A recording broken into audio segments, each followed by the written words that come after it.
अस्सलामु अलैकुम वरहमतुल्लाहि वबरकातुहू। बिस्मिल्लाहिर्रहमानिर्रहीम।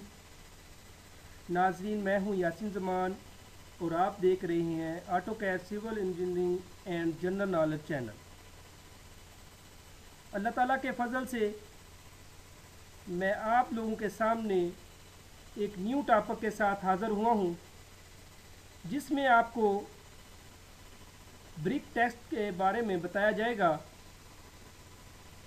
कहीं पर भी आप ब्रिक्स वर्क करना चाहते हैं तो आपको वहाँ की स्पेसिफिकेशन के बारे में मालूम होना चाहिए कि वहाँ कौन सी क्लास की ब्रिक्स इस्तेमाल हो रही हैं या कौन सी क्लास की ब्रिक्स हमने इस्तेमाल करनी है। क्योंकि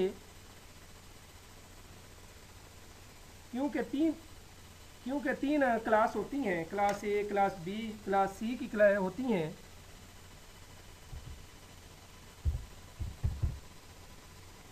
class A, class B, class C.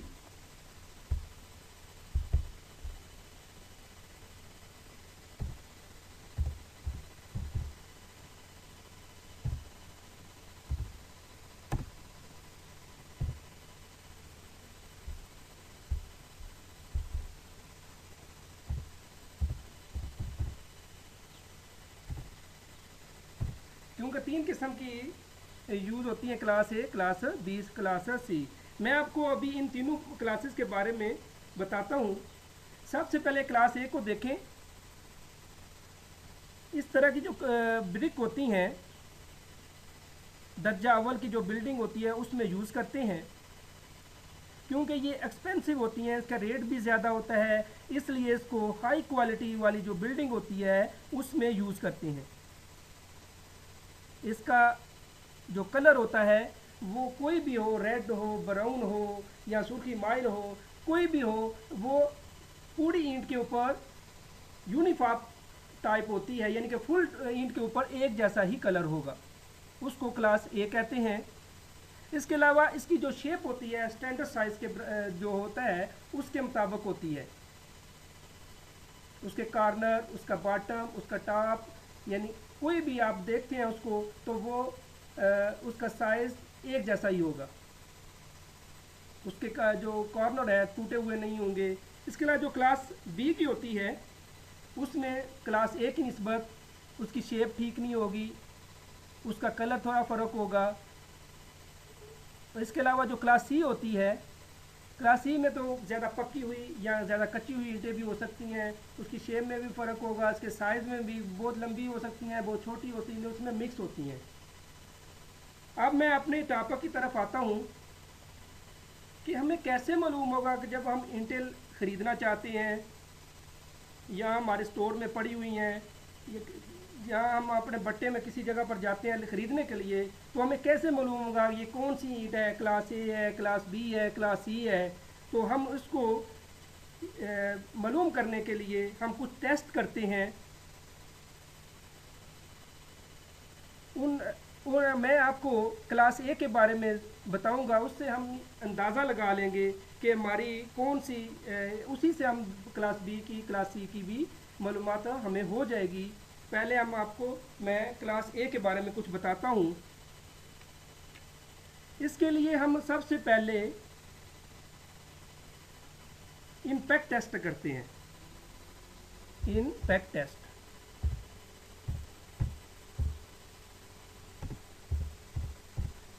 Impact test ये क्या टेस्ट होता है, इसका क्या मकसद होता है?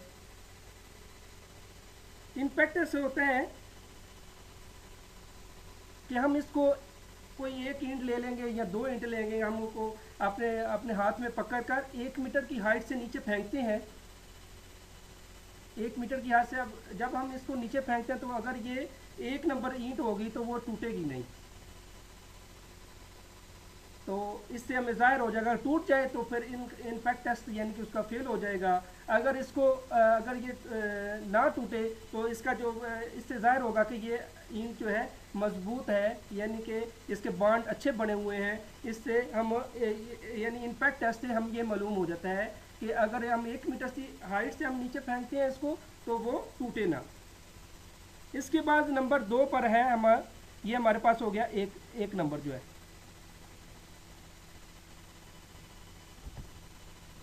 फर्ज करें ये हमारे पास 1 नंबर है। अभी हम नीचे 2 नंबर पर जाते हैं।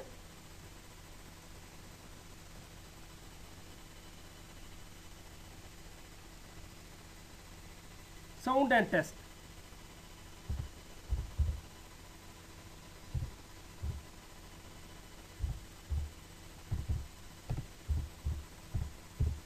Soundness test,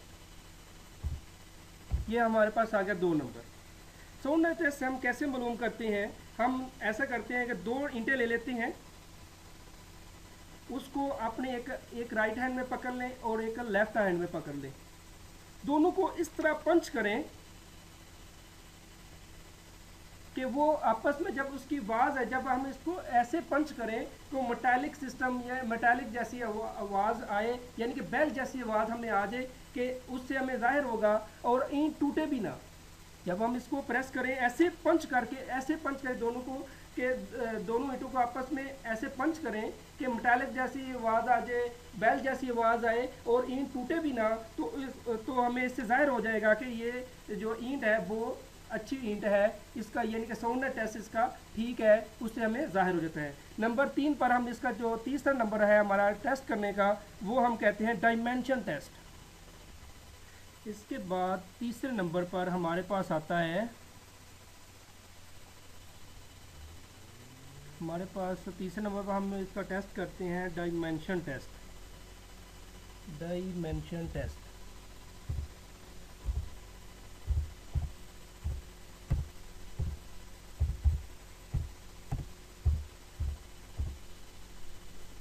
dimension test.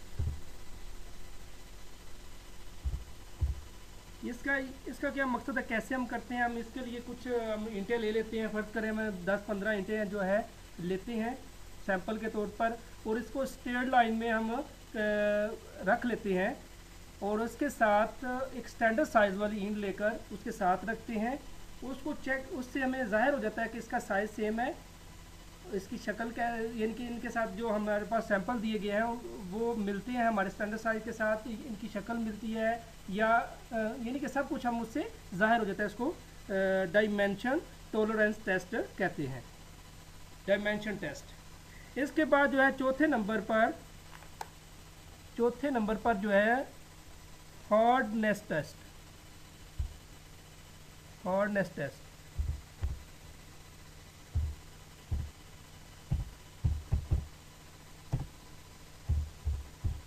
Hardness test, ये हो गया हमारे पास 4 नंबर। हार्डनेस टेस्ट क्या होता है? हम ईंट को लेकर इसके ऊपर किसी मेटल की यानी कि ईंट को लेना है आपने, ईंट को लेकर फिर आपने किसी मेटल की कोई मेटल लेकर इसके ऊपर स्क्रैच करना है। फ़र्ज़ करें आप कील ले लेते हैं, कील लेकर आप इसके ऊपर स्क्रैच करते हैं। अगर इसके ऊपर निशान पड़ जाते हैं स्क्रैच के करने से, तो फिर क्या है, ये हार्डनेस टेस्ट इसका फेल है। अगर नहीं पड़ते तो ये 1 नंबर ईंट है, यानी कि इससे हम जाहिर हो जाता है कि ये हार्डनेस टेस्ट में पास है, अगर इसमें निशान नहीं पड़ते। इसके बाद जो है 5वें नंबर पर हम जो है इसका जो है स्ट्रक्चर टेस्ट करते हैं। स्ट्रक्चर टेस्ट,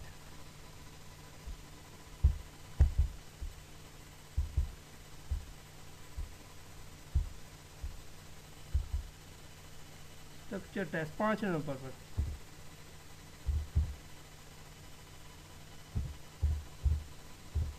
स्ट्रक्चर टेस्ट, इस टेस्ट में हम क्या करते हैं, ये हमारे पास 5 नंबर आ जाते हैं।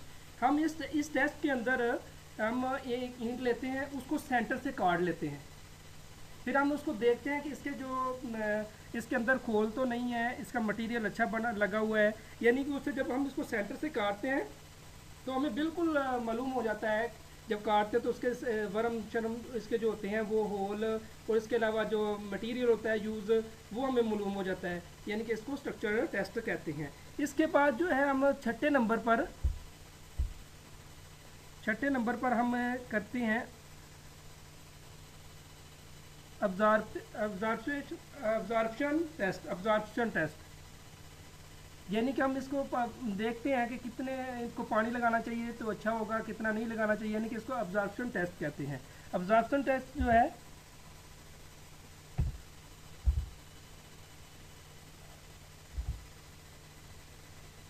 अब्जॉर्प्शन टेस्ट,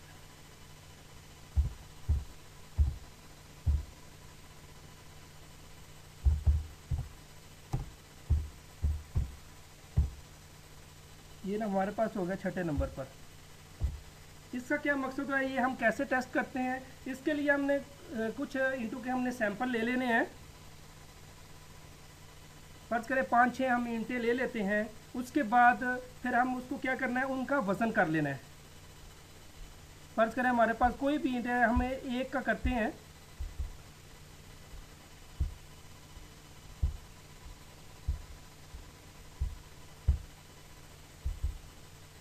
फर्ज करें हमारे पास जो पहले हमने लिया, हमने तो हमने ईंटें ली, हम एक ईंट का करते हैं, हम उसको क्या फिर नाम देंगे, उसका हम वेट कर लेते हैं। फर्ज करें हमारे पास वो क्या है, पहले जो हमने ईंटों का वज़न किया उसको हम W1 के नाम से W1 उसको कह देंगे कि हमारा वो क्या है, उसका जो वेट आएगा हम उसको यानी कि वो W1 शो कर देंगे। इसके बाद जो है फिर हम जो है इस जितना हमारे पास 5 ईंटें थी तो हम उसको जो पानी में रख लेंगे 24 घंटे के लिए। 24 घंटे के बाद फिर हम उसको पानी से बाहर निकाल लेंगे, फिर उसका उनका वज़न करेंगे, वो हमारे पास W2 आ जाती है। यानी कि जो 24 घंटे रखने के बाद जो होता है वो उसको हम क्या कहते हैं, W2 का नाम दे देंगे।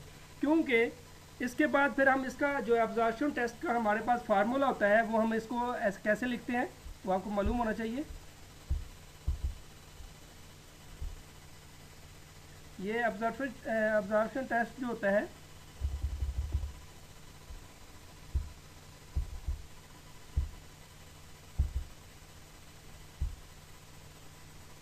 उसका अब्जॉर्प्शन का टेस्ट आपको जो है अब्जॉर्प्शन टेस्ट का फार्मूला होता है, ये हमारे पास जो है परसेंटेज में होता है।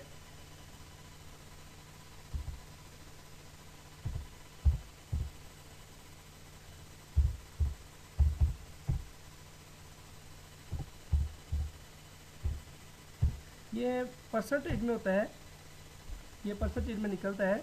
हम इसको मालूम करते हैं W1 W2 पहले लिखेंगे हम, W2 माइनस W1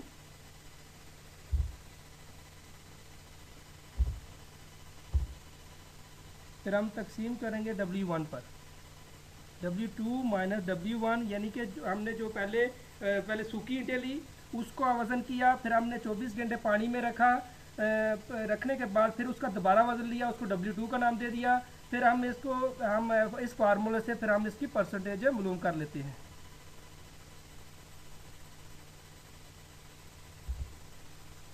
तकसीम W1 ज़रब देंगे हम 100 से तो हमारे पास परसेंटेज आ जाएगी। इस फार्मूले से हम जो है इसकी मालूम कर सकते हैं कि कितनी इसके यानी कि ऑब्जर्वेशन टेस्ट में एक 15 से 20% तक होना, यानी कि एक नंबर जो क्लास है उसके लिए होना ज़रूरी है, या इससे कम ना हो ना इससे ज़्यादा हो। तो हमें ये अगर ये हमारा जो हम इसको टेस्ट करते हैं हमारा रिज़ल्ट जो है 15 से 20% आ जाता है तो फिर हमारी ईंटें जो है अच्छी हैं, इनका ऑब्जर्वेशन टेस्ट उसका अच्छा है, तो उससे ज़ाहिर हो जाएगा कि इसमें जो है यानी कि एक नंबर ईंट है। अगर इसमें कोई फ़र्क होगा तो फिर हम उसकी क्लास यानी कि फिर क्लास में भी फ़र्क होगा। इसके अलावा जो है हम इसके बाद सातवें नंबर पर हमारे पास है एक और हम टेस्ट करते हैं compressive strength test. Compressive strength test,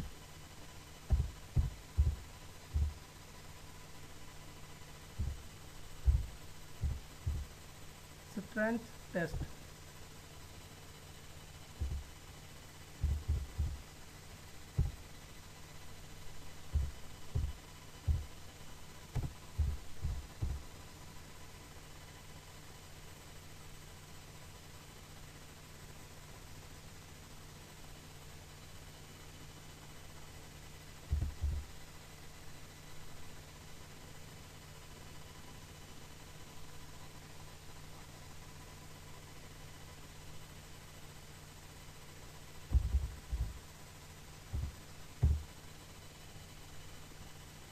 compressive strength जो हमारे पास होता है 7 नंबर पर।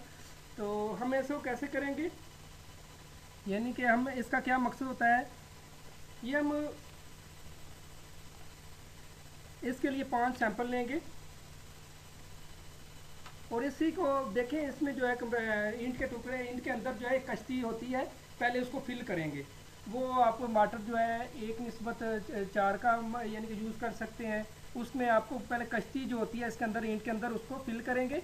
फिर इसके बाद जब थोड़ी खुशक हो जाए तो इसको पानी में रखेंगे। 24 घंटे रखने के बाद जो है इसको बाहर निकालेंगे। फिर इसको क्रशिंग जो मशीन होती है उसके अंदर, जो क्रशिंग मशीन होती है उसके अंदर इसको फिर रख कर इसके ऊपर प्रेशर डालेंगे, यानी कि मैक्सिमम प्रेशर डालने के बाद जो है इसका जो है एक हमारे पास फार्मूला है, उससे फिर हम इसकी जो है स्ट्रेंथ मालूम कर लेते हैं। ये इसकी जो है जो हमारे पास 3.5 न्यूटन पर मिलीमीटर स्क्वायर जो है, ये हमारे पास अगर इससे कम हो तो फिर ठीक नहीं है, यानी इससे अभी हम अगर इसका जो रिज़ल्ट हमारे पास आए वो इससे ज़्यादा हो या ये हो 3.5 न्यूटन पर मिलीमीटर स्क्वायर, तो हमारा जो है वो कंप्रेसिव स्ट्रेंथ जो है वो ठीक है इसकी। वो हमारे पास ये फार्मूला होता है कि हम क्या करते हैं कि जो हमारे पास ये ईंटें यूज़ हो रही हैं, यही देखें हमारे पास जो यानी कि इसका फार्मूला है, इसका फार्मूला होता है जो हमने लोड की, जो इसके ऊपर हम डालेंगे, जो इसके ऊपर हम वज़न डालते हैं उसको तकसीम करेंगे एरिया पर। कंप्रेसिव स्ट्रेंथ जो है हमारे पास, इसका जो हम मालूम करते हैं, हम इसको क्या करेंगे, लोड जितना भी हम डालते हैं, फ़र्ज़ करें जितना भी हम डालेंगे उसको तकसीम करेंगे और उसको हम तकसीम करेंगे एरिया पर। एरिया आपका जो है, जो ईंट है उसका हम एरिया निकाल लेंगे लंबाई ज़रब चौड़ाई से, तो इसके हमें जो है मालूम हो जाएगा जो है इसका जो कंप्रेसिव स्ट्रेंथ है जो वो परसेंटेज में, ज़रब 100 से करेंगे तो हमारे पास परसेंटेज में इसका भी वो आ जाएगा कंप्रेसिव स्ट्रेंथ। इस तरह हम जो है यानी कि काम करने से पहले हम ईंटों के बारे में मालूमात हो जाती है कि ये ईंटें जो है हमारे काम के लिए सही हैं या नहीं है। तो इस तरह हम जितनी भी हमें ईंटें वगैरह निकालनी हो या बट्टे से लेनी हो, हमें इसके बारे में मालूम हो जाता है। तो क्लास ए कौन है, बी कौन है, सी कौन है, इसके मुताबिक हम अपना फिर काम कर लेते हैं। अब आखिर में आप दोस्तों से गुजारिश यही है कि जिन लोगों ने हमारा चैनल लाइक सब्सक्राइब या शेयर नहीं किया, वो लाइक सब्सक्राइब और शेयर करें। और अपने दोस्तों को भी बताएं कि इसको लाइक सब्सक्राइब और शेयर करें और कमेंट में अपने राय का इजहार भी करें।